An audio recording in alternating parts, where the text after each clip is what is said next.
Hi, Asma. Thanks for joining us today. Thanks so much for How have having you been? me. Good, very good. How are you? I'm okay. So, people who are joining us, we've got Asma AlQaseer on this podcast with us today. She runs a very unique, innovative company called FirmFox. I'll let her talk a little more about what she does. But before that, Asma, why don't you tell us a little bit about yourself? Sure. So I'm Emirati. I first started my career in banking, corporate banking. I then pivoted into VC on behalf of Abu Dhabi government. That was my first step into the entrepreneurial world. After that, I worked at a sovereign wealth fund and then moved into investment banking and then decided to start the startup. Nice. So, what exactly does FirmFox do, and what led you to start FirmFox? Good question. So, because I worked and I still do work a lot with entrepreneurs, right? Whether it's advising them or just meeting different kind of founders every day, I heard a lot of the pain points. And one of the biggest pain points they faced was, where do we set up? As you know, navigating the regulation in terms of jurisdictions and where to set up, we have over 50 jurisdictions in the UAE. So it becomes quite complex for people to figure out and navigate that. And then when you look at the tools on the market today, none of them are purely digital or offer a full end-to-end digital solution. So this is where I wanted to build FirmFox, right? So solving for this problem where you can now navigate through the 50 jurisdictions, look at the prices. When you're looking to set up your trade license, you're able to see prices of each license and choose the best one for you. Wow. So, essentially, for someone like me, I could just log in. I mean, I've used the platform, but I haven't used it in the recent times. But Yes. I think you're removing the manual processes Exactly. out of the PRO services. And Exactly. Wow.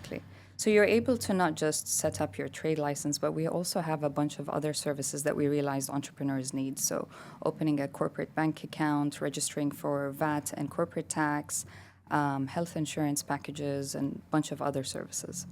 Oh, amazing! And all of this is automated or digital. It is, yes. Amazing. So, I mean, because this is something that we're seeing around us, the age of AI is leading to digitization, and then Right. people are using AI. How do you envision the next 5 years in this space to be? What do you think are the next half a decade or a decade going to bring about? Do you mean in terms of within the changes? specific segment that I'm in? I mean, in terms of authorities, how are they going to react to adopting this? I think 100% the government is pushing for digitizing a lot of these processes, specifically within the government, right?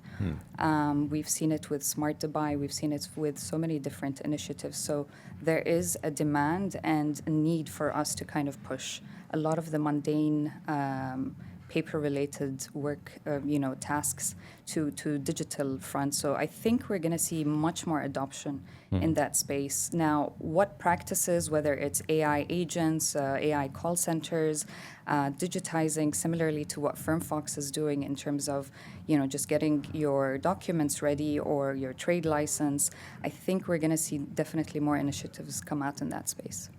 Great. So, what was your aha moment? Like that one thing that pushed you over and said, I'm going to digitize this? Like, was there something that was bothering you and you said... I think, I've heard so many complaints and I've been through the process myself, right? Yeah. I've been on some of these websites where I thought it was a digital solution. I filled out maybe 60 questions and then at the end of it, it was an agent is going to contact you. Yeah. And then only for the agent to go back and forth in emails and send me a 60-page document. And I thought there must be an easier way to do this. So that was definitely the push. Yeah, I think we've all been through that, right? I mean, I set up my company in 2017. Right. And we had similar fill out an inquiry form. Someone will call you, then someone will come over, get signatures, and then he'll go back to the authority, then come back again because he's missed a document. It was a relatively painful process. It is. And actually I've heard so many people have their hands burned doing this process, whether they've done it with a PRO that's probably not as qualified. They Yeah. sent him the money, ran away with that money, and then never Yeah. answered. So you get to hear stories like that. And obviously, this is a reflection, it becomes a reflection of how we do business. And that's not how we actually conduct business, right? Yeah. And so, this was another push for us to kind of put us on a better, let's say, branding in terms of the UAE and how we do business. Yeah, absolutely. I think it's a much needed change, right? And Absolutely. I think that's what we're trying to do with Simpla as well. Yeah. Because we realized that a lot of these things can be done fairly quickly without the need to wait for a couple of days for someone to get back. Yeah. A lot of them are repetitions. A lot of them are items that, if you involve human capital, then obviously it'll take a couple of days because there's a review process and so on. But those are things that the AI agents, or not even AI agents, but sometimes even a basic AI could probably get back to you very quickly.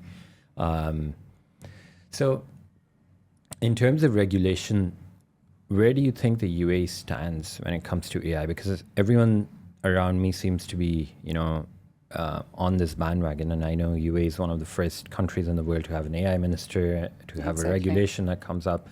But overall, against, the Silicon Valleys of the world, where do you see the UAE sort of fitting into that larger global piece in the future? Look, I think we're investing heavily in this space. I know from the different initiatives, whether it's G42 or other entities across the UAE that are heavily investing into data centers. And we're talking about the top tier data centers, right? Where your downtime is seconds or minutes throughout the year. So you don't see that quite often in different geographies. This is something that the UAE is really, really pushing for. So goes to show you where we're headed if we are putting these investments in the infrastructure today. Yeah. No, I think UAE, it's a very, very small country, but I think it's always on the map, right? So Absolutely. For the last, as much as I can remember, 25 years, but I'm sure people older than me can remember for longer than that.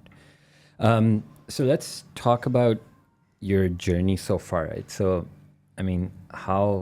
how has your journey been in leadership roles as a woman? I know it's a controversial subject sometimes, but like, what are some challenges you faced, and how did you go about those? It's a good question. To be honest, I don't like the whole women don't get enough visibility. Yes, we don't see enough women in some roles. When I was in my VC days, majority of my peers were men, right? Only because that's the landscape of the investment space. Right. But I don't think it's lack of opportunity. I think the opportunities are there, and I think we're going to definitely see more and more women in that space. In terms of, my operational experience, it's been a journey. It's just the beginning, but it still has been an amazing journey so far. Started off really small, me wearing multiple hats, trying to figure out how to just do social media posts. Like, it took me almost 3 days to do one social media post. It's just not my forte. Is that because you're a perfectionist? And I wouldn't say that. No, it's just there's so much to learn, right? Yeah, there's a lot to learn in this space, and it's not something that I personally have spent a lot of time on. Yeah. Especially trying to do like professional content. And so it's been an interesting journey trying to wear these, multiple hats. Thankfully now we're growing the team. And we just hired someone junior as well that just joined. So it's been exciting. It's been exciting just from a personal development for me. Right. So interesting that you said there's enough opportunity. What is one piece of advice that you'd give to emerging leaders, be it women, anyone sort of 10 years ago that you probably wish you knew? And I speak to a lot of my friends about this who are looking to embark on their own entrepreneurial journey. I think after COVID, we saw a lot of people try to start their own thing, right? Yeah. And I think that's still happening till today.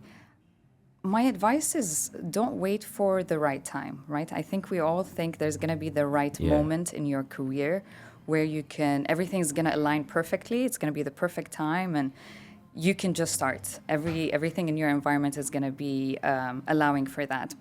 But generally speaking, that's not necessarily the case.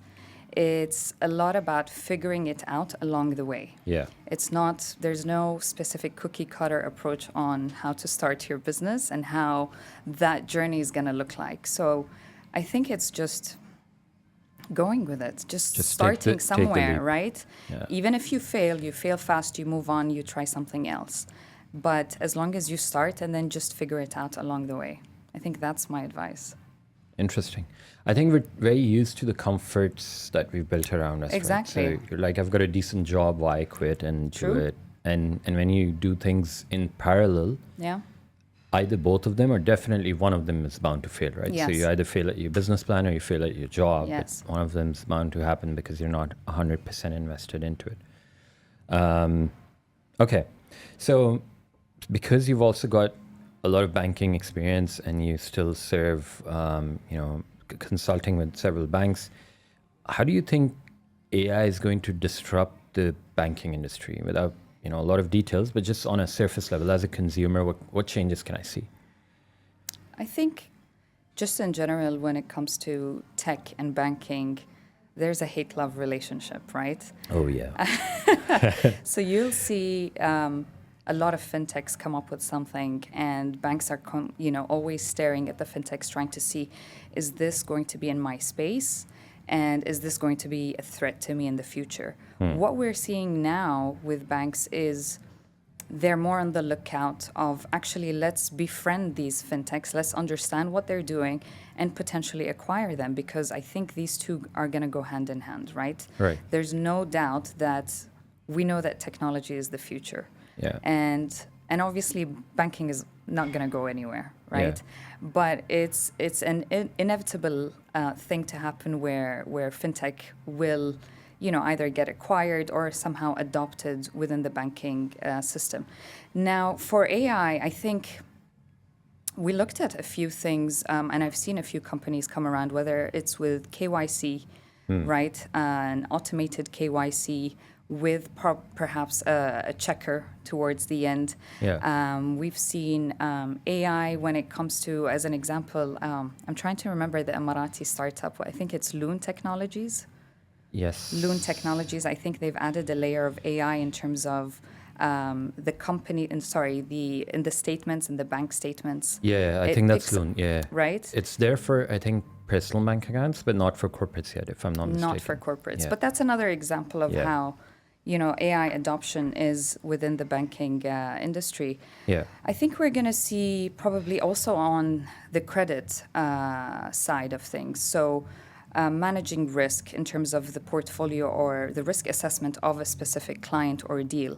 So it would probably feed in that information, set information into that platform. It spits out a risk score and then goes, to the credit team to then review and look Yeah. at. And I think it's probably going to take some time, but I think we're already seeing some solutions on the market. At least I have. Yeah. So I think, so many different areas, to be honest. I can't keep track. Yeah, I know. I think we're also in talks with a bank they were early adopters of Simpla on our pilot program doing beta runs. They wanted an evolution of Simpla, which does, a few fair bits of what you've mentioned and defined. Right. We're obviously more focused on accounting and tax, but we do these custom sort of bits and pieces for companies just so... Is it on the credit side or? It's more on the KYC side Right. and flagging. And I think because items. that takes up a lot of time, right? Yeah, it's very manual and laborious, I Yes. think. And also the risk-based, right? Someone was telling me that every other day when there's a large supermarket conglomerate, but when they make the cash deposits, it flags up the KYC, Yeah. and then someone has to go, just confirm, manually close it. And it's a redundant process. If you're doing it every day, you're not going to Absolutely, investigate anything anywhere, right? Yeah. So if it's Lulu or Union Corp or whatever, they're going to deposit 4 million. It's not like you're checking anything and you're Yeah. just closing an alert. So a lot of these things can be automated and done fairly quicker rather than having to wait for a couple of days. What's the one thing that you think is missing in the fintech space here?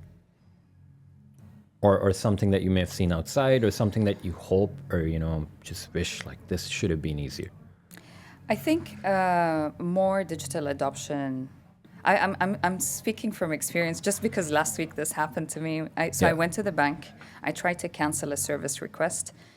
Actually, I tried to call them first, and they said, no, you have to visit the branch manually. So I had to go to the branch, and then I said, okay, can you please cancel this request, the service that I'm paying for? It turns out I'm paying 300 dirhams a month for a service that I'm not using. And they said, actually, you have to come back with your company letterhead, print out a document with on your company letterhead saying that you would like to cancel this request, stamp it with a company seal, and then bring it back to us. And for me, that was just the most annoying thing I could hear. I mean, I got stuck in traffic for an hour and a half only for that to happen. And I thought, we're moving to digital everything, paperless right? Paperless everything. And we do see a lot of actually digital banks coming up now with amazing solutions. But still, there's more that they can adopt to make this experience a bit more seamless for their users. I think that's just from a new experience that I've been through. What about you? So aside from the digital adoption which you've covered, I think the lending over here is very banks don't want to take a lot of risks with the SMEs and small entities or startups. So I mean, for instance, when I needed a credit card, I think it was about 4 years old. My bank balance was decent. This is for your company, right? For my company, yeah. Yes. My bank balance was okay, but they wouldn't give me a 5,000 dirham, just about a $1,500 credit card. Nope, you can't, because you need audited financial statements. Your company needs to be 5 years old or something. Right, yes. I get the point of audited financial statements, but I was speaking to the bank, which is my only bank account, and all my payments go through that, right? So you can have a sense of where I am, and you sort of take these exposures of $1,500 or $5,000 shouldn't be too big for a bank. Also, at the same time, because I'm a founder, a business owner, the interest rates I get, if I'm lucky to get funding, if I'm lucky to get a personal liability, are far higher than what my employees get. Yeah. And the rationale for that is because they're my employees, they'll get paid, and I might just skip. So I was arguing with one of the bankers. I was like, if my business is not doing well, who do you think is going to go first, right? It's my employees. Like, I'll probably start getting rid of them. I'll try my best not to do that. I want to be as humanitarian as possible. But I mean, logically speaking, if you're not doing too well, you terminate people, and you stay as the last man standing. Yes. So some of those things don't ever make sense to me on why this is happening. But we're starting to see banks, they're not new, but tap into more the SME segment, right? They have a different risk profile to some of the larger banks in the UAE, I would say. I think they're doing well. I think they've taken up a good share of the market, and I think they're really working on banking that segment. Yeah. I don't know if you're going after the generic banks or the banks that are... These were generic conventional banks. Yes. But I think Beehive is an interesting SME funding platform. Right. I don't know if any What do they do exactly? So it's peer-to-peer lending. Okay. So you can become an investor, say, deploy 10,000 dirhams. Those 10,000 go to me. I collect that from a pool of 10 people. I get 100,000. It's Sharia compliant. They were recently... Based here? Yeah. They were recently acquired by EAN, if I'm not mistaken. Okay. So very interesting concept. I think they bridge the gap. And I would assume that's also much faster to It execute. is much faster. I haven't used it, but from what I hear, it is much faster. Very cool. And then there was another company that was with us during the cohort. I can't remember the name now. But they do lendings as well. Focused on startups and SMEs. Yes, but they're invoice lending. So invoice discounting, so to speak. Got it. Yeah, so that's what they do. Okay, so moving back to FirmFox. Yes. What are some lessons you've learned building FirmFox, and what are some advice that you'd share with emerging founders who are just about to start? Some lessons learned, or give me the top 2 or 3 that you think are important. Lessons learned. I mean, I'm gonna say I'm still learning, right? I'm still on this journey. Patience is definitely one of them. So I think a lot of us maybe think that okay, once I manage my social media and I hire someone to do that and I do my posts and push out my ads, that suddenly all this business is going to flock in. Yeah. That doesn't happen, right? As Everyone wishes. frustrating, yes, as it is, Yeah. the reality is that gets built up over time. And I Yeah. think patience is key here, right? That you're going to build that, you're going to build your name slowly but surely in the market. So don't expect everything to happen all at once. And then I think the second is something we touched on earlier, which is you don't necessarily always know your next step. And that's okay. Although there's a lot of fear with not knowing exactly where you're headed and how this is going to pan out, I think there's bravery and strength in trusting your gut and your North Star and following your own vision. And that becomes your guide. I think That's very true. I know it's a bit deep, but really that's been a fundamental practice for me. Yeah. No, that's very insightful. Because I think we all have our ideas of how we think things are going to turn out, right? I'm sure you've been through that journey, but in reality, it's especially when it comes to startups where everything is super fast paced. Yeah. A lot of it is not in your control. Oh, absolutely. I mean, even with Oblique, if I had to reflect, so by nature, I'm a very patient guy. So Yes. patience just comes naturally to me. But I think everything else that you mentioned, like, I'd invest something in marketing and be like, okay, from tomorrow, I'm going to be on the phone all day. It doesn't happen, but it takes time. I mean, things that we did 2 years ago, 3 years ago have benefited us Yes. today. So it's a process. It's a journey. It takes time. Yeah, exactly. But I think I can be very impatient with things. So Yes. I'm like, oh, I need to do this today, and then tomorrow I'm going to see results. But Yeah. it doesn't obviously work like that. I've And learned also that the hard with way. talent, right? So one day you'll wake up and, oh my God, I have all these pending things and contracts. I need to Yeah. hire 5 people. Also to find talent Yeah, takes time, right? absolutely. I think talent is, so at Oblique, we're now starting to think of starting a recruitment line, but only very, very focused on finance, accounting, and Interesting.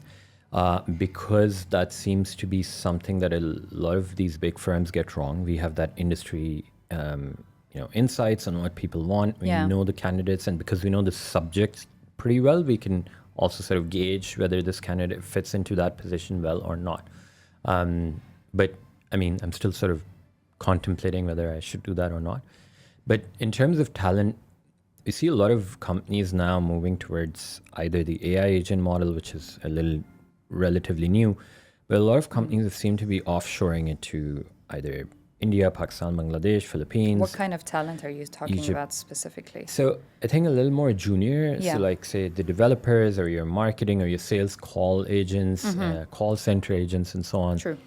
I think while it works for a lot of companies, I also see a sense of disconnect between your true ethos and what those people sort of represent, right? So I remember back in the day, I can't remember which company it was. I think it was one of the airlines, and they had just sort of offshored their call center to some place. They had no clues, and it was very new, so I'll give them the benefit that Yeah. it was probably going through a transition phase. But it seemed like they had no clue on what the ticket prices were and how I should apply refunds. They were telling me one thing, the gentleman over the counter was telling me another, and it kind of felt like, get your act together, kind of. And this is about obviously 10 years ago or something. Yeah. But I think it's very hard, even in today's age, you still need some level of human interaction, people working together. It may not be 5 days a week at all, but it may be a Absolutely, couple yes. of days a month for sure. So that everyone sort of sits down, they understand what the leadership's tone is looking like, and then I have to adopt that same tone with my customers. I agree. There has to be a cultural understanding within the organization. And I think that's the layer that you're talking about. Yeah. So on coming back to the AI subject, we touched about a little bit on compliance and accounting and tax. since you've been exposed a little bit on the audit side, Yeah. how do you think technology or AI is going to change that space? Or should change that space? I think there I don't know, a lot of ways, right? I think look at Simpla and what you guys are doing, for example, when it comes to accounting and tax, right? So you've digitized that experience, you've simplified it, leaving little to no room for error. I mean, you do have a human layer approach, which is the kind of like maker checker Yeah. approach. I think in the banking world, you're going to see that. I think it's going to start as small adoptions. I don't think it's going to be covering the whole audit space with tools like what you've done, whether it's for corporates or SMEs, testing that solution out. And I think we're going to see that apply in different areas within the audit space. I can't think of specific examples right now, top of my head, but I definitely think they're looking into that space. That's for sure. Yeah, I don't we think. are. Yeah. That's why I asked. Yes. I think we're trying to figure out, starting with external audits, because that's something that a lot of these big fours get paid hundreds of thousands of dollars for. Yes.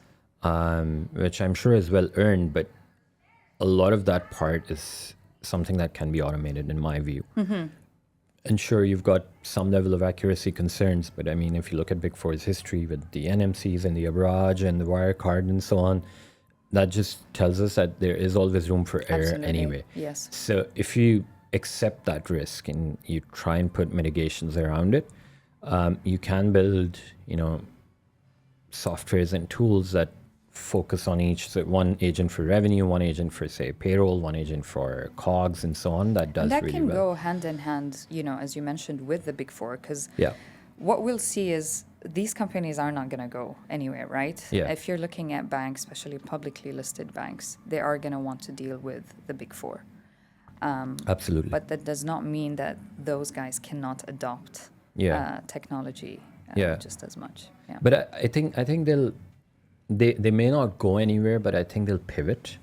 And I think that pivot is going to drive a lot of changes, because no matter how many, or well, maybe there might be a smaller revolution by companies that sort of band together. If there's 100 companies like Simpla, maybe there's going to be a small transformation that's going on. But I think because these Big Fours exercise so much power, Yes. that only they can switch the industry completely. So, which we want to really break and disrupt. But Right. I think that's a couple of years later. But once they adopt AI, everyone's going to start falling in line and be like, hey, because they're doing it, we're happy And I'm for sure you they to do it. have. And I'm sure they have. They have, but I think it's still not very mainstream. It's still very behind the scenes. Okay. That's my view. Yeah. Because there's apprehension around AI. So, if you go and tell a bank, I'm feeding your data through AI today, without taking their explicit approval, they're going to put in a lot of information security Yes. questionnaires Yes, and, of hey, course. where's my data going, and so Yes. on. So I think the Big Fours are doing it, of course, with the right checks and balances, but they're being a bit hush-hush about it. I know the MBBs are definitely doing it in consulting engagements in Saudi and so on, who seem to be utilizing and leveraging the power of AI. Absolutely, yeah. There's no escaping it. There is no escaping it. I think it's like the .com thing, right? So Yes. it is a new reality, and a lot of jobs may be impacted. I think AI is going to augment, not replace. I agree. But it depends. If people are resistant to that change and you don't want to learn how to use AI to your benefit, you're going to be out of a job. You're missing soon. it. Yeah. So while we're on the subject of external audit, I just want to quickly ask you, when people sign up, what is the usual flow on FirmFox? Like, what am I supposed to do? Yeah. So once you create a username and password, you're able to then search for the business activity that you want. So let's say management consultancy. And now we're adding in a new feature where you'll have a box where you can describe what you do as a business, and we'll use AI to auto-generate the business activities that are relevant to what you just described. Because a lot of people also don't know what kind of business activity that they should go for, right? Yeah. So we're implementing this feature now. We're hopefully taking it live soon. So you search for, let's say, management consultancy, then you add in how many visas you need, whether it's investor partner or employees, whether your employees are inside the country or outside, because obviously there's a different fee to that. Then you put in what kind of office space you need, whether it's virtual, dedicated office. Once you hit search, you're able within seconds to see what relevant authorities or jurisdictions that you can set up your business in within seconds. And you're able to see the price breakdown for each of them. So this is something we haven't been able to see for years, right? If you look at this industry, a lot of firms capitalize on the fact that there isn't a specific place where you can get this information. Which one is the best jurisdiction for my business activity and how much does it actually cost? Because every corporate service provider will probably give you a different fee, right? That's true. So what we wanted to do is build something that's completely transparent. We wanted to give the power back to the entrepreneur, to the business owner. So that's why we built it in this way, within seconds that you're able to see and compare which one is the perfect one for you. And actually, you know, a lot of the corporate service providers out there, their advice to you can be very biased. Can be biased because they're getting some sort of kickback from the free zone or the authority, right? Yeah. Whereas we don't really care whether we get a kickback from them or not. We're going to give you all the answers as it is, and then you choose at the end of the day. And if we get something from that free zone, great. If we're not, then it's okay. Interesting. So where do you see most of your customers coming from? Is it they're based in the UAE or so a lot are based in the UAE. We're seeing a lot now coming from the UK. As you know, we have, I don't know what the number is, 8,000 high net worth individuals coming in alone this year from London. So you'll have, we've had a lot from Europe and a lot from the UAE. And a lot of it is coming from referrals. So friends and family who have referred us, or someone who's already been in the platform and then referred us. We've had a few come in from social media, or people who are just also applying on the website, self-onboarding or asking questions on the website. Amazing. So, I mean, how do you see Simpla and FirmFox delivering a more holistic 360 or 180? Should be a 360 degree, sorry. Should be a 360 holistic solution, right? Because I think when someone lands into this country, the first thing they'd want to do is, if they're coming with the intention of running a business, is probably set up a business, set up a bank account /visa/insurance. And then probably that's when the headache of accounting and tax starts, right? Yes. So I think we need to talk about how to plug in Simpla into FirmFox. Absolutely. And this is something that, because, you know, as I mentioned to you, we realized there's so many different pain points entrepreneurs go through. Yeah. Getting your trade license was one. Yeah. The second major one was corporate bank account. Bank account, yeah. And then it's now corporate tax and VAT registration, because within 90 days, if you're not registered, you have a 10,000 dirham fine. Yeah. Which is not fun. I know. And then obviously, you know, the firms would need accounting. Accounting, bookkeeping. Some would need health insurance packages dedicated to SMEs because, as you know, if you're a small business and you're trying to get a health insurance package, you're almost paying on an individual basis. And so what we've done is we partnered with health insurance brokers to come up with specific packages for SMEs. And so these are the list of services that we're now providing our users. They can just, even if you haven't registered your trade license with us, you can benefit from these services. And now what we're doing is we're building a feature for existing businesses. So let's take Simpla, for example. You already have your trade license. You set it up before FirmFox existed. Yeah. but you still want to benefit from the digital services that we offer. So you're going to be able to create a login, right? Generate your username, password, upload your existing trade license, and what we'll be able to do is give you a dashboard where you see all your high-level information, your trade license expiry, how many visas you have, and then you'll be able to raise requests for whatever services you need. So let's say you need a new visa for your employee, or you need to cancel a visa, you want to renew, or you want to, let's say, change your office space. That has to be changed also with the trade license. So think of it like your digital PRO. Instead of having one on your payroll, you're now able to do that through the platform. Amazing. So that's a feature that we're rolling out very soon, inshallah. Do you have any competition? I don't think so, right?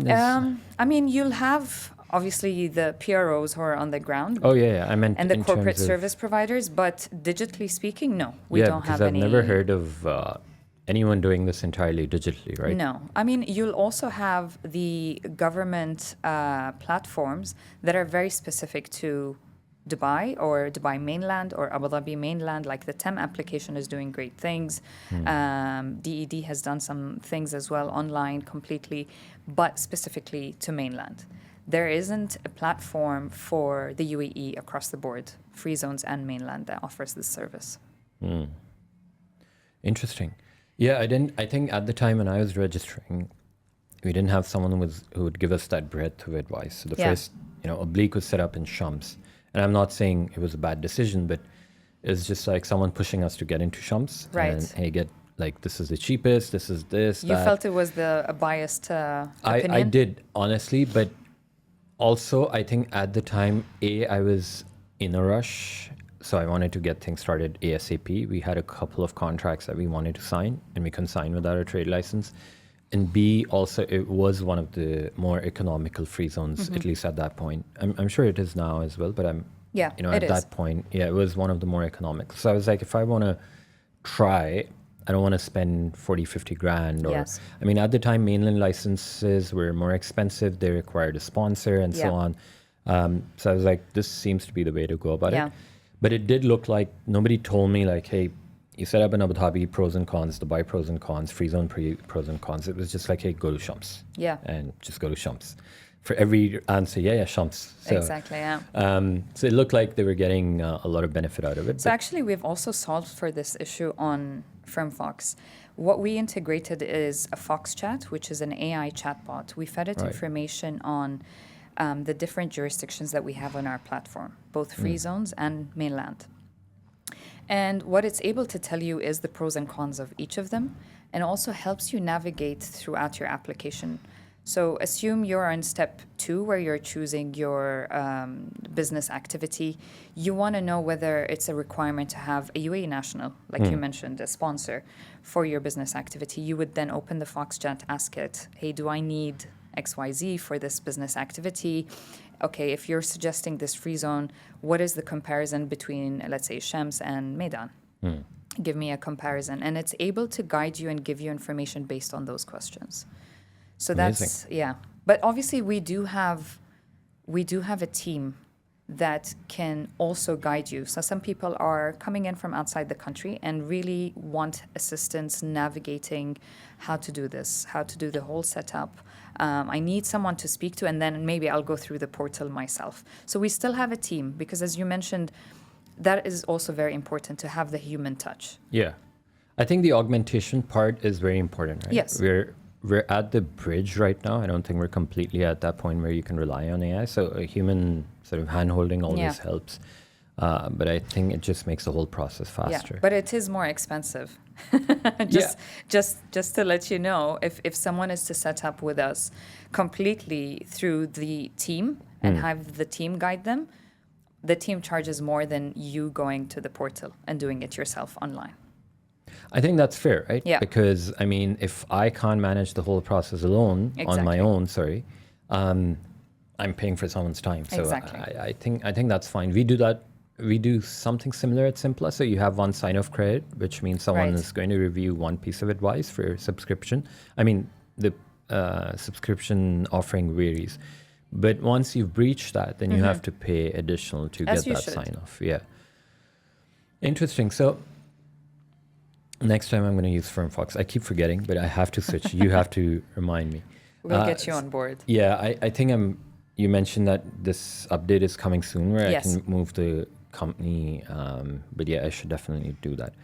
So just wrapping up, you've shuttled between Sharjah, Dubai, and Abu Dhabi, right? You went to university in Sharjah. That's true. You started your work in Abu Dhabi. My or was career, it Dubai? yes. I started my career in Abu Dhabi, And now you're in Dubai. and now I'm in Dubai. Which one's your favorite and why? Listen, I was born and raised in Dubai. I can't. There's nothing like it. There's nothing like it. But each one of them holds a specific place for me. Yeah. I mean, a lot of my childhood was in Sharjah. From literally kindergarten to graduating university has been in Sharjah. So I do have a lot of fond memories there. And then obviously Abu Dhabi, a lot of, my first work experience has been there. So I met a lot of amazing people there. And then Dubai is just my hometown. So what about you? I know you've shuttled as well between Abu Dhabi and Dubai. Abu Dhabi and Dubai, but I think born and raised in Abu Dhabi, so I've got a lot of attachment to Abu Dhabi. Yes. I like Dubai. I think if you're a business owner, Dubai is probably the best place to be. There's no denying that. But I think Abu Dhabi has a community vibe that maybe I'm so used to Yes. that I kind of miss it and I keep missing it. And Dubai has a different vibe, right? So, but if I had to choose, I would probably choose Abu Dhabi over Dubai. I mean, it's 90 minutes away from That's each other, true. so it's not super Yes. far. I just wish there was a train that was Soon. Aren't they doing that soon? I think Yeah, that's Etihad coming Rail. soon. Yeah. Etihad Rail. I'm Yeah. excited for that. I can't wait. I think they've started the cargo. Yes, that's what I heard as well. Yeah, I think you also go to the desert. So, what is your favorite vehicle to take into the desert? Has to be the Toyota Land Cruiser. Not Nissan Patrol. No, I'm going I'm to use Team this. Toyota all the way. Okay, well, I can't complain. I've got a Land Cruiser. There too, you but go. Yeah, but I haven't. I mean, I haven't been exposed to the desert. The only one time I drove, we were on a desert safari, and I asked this gentleman if I can drive. He said, "Yeah, sure. It's a manual car. You know how to drive a manual?" I was like, "Yeah, of course I do." But I think I wasn't able to go more than 20 meters, and the car got stuck. And he's like, "No, you have to do this. You have to do zigzag." And I can't remember. It's like 10 years ago. But I was like, "Oh shit, I'm never doing this." Yeah, again." no, it takes a bit of time to get the hang of, but it's so much fun. Yeah. Honestly, it it's a is. lot of fun to do. Yeah, I like being on the passenger side and just going through the dunes. But yeah. Last question: what's your favorite dish? Favorite food? Favorite dish? Tough one. I love Emirati food. What is the Emirati food? I've heard a bit of conflicting opinions on this. So, what is Emirati food? So, I'm sure you've heard of dishes like majboos, biryani. So, biryani has obviously influence from India, but Yeah. we have our own take of it in terms of spices. You'll have dishes like haris, which is Haris, yeah. Emirati. I don't know if you've tried it. And there's arsiya, which is also almost the same dish, but it's done with chicken. No, I haven't So, heard that. so I love that food, and Japanese, I would say. I really like good Japanese food. Kokoro has to be one of my favorite restaurants for right now. Oh, no, I You should haven't try been. it. Shout out to Kokoro. All right, we'll make sure we tag them. Okay, all right. So I think we are done. Thank you very much for your time. Thank It you was so very much for having insightful. me, Wahaj. Thank you. We'll- It's been a pleasure. Should do it again soon Absolutely. sometime. Happy to anytime. All right. Thank you, Asma. Thank you.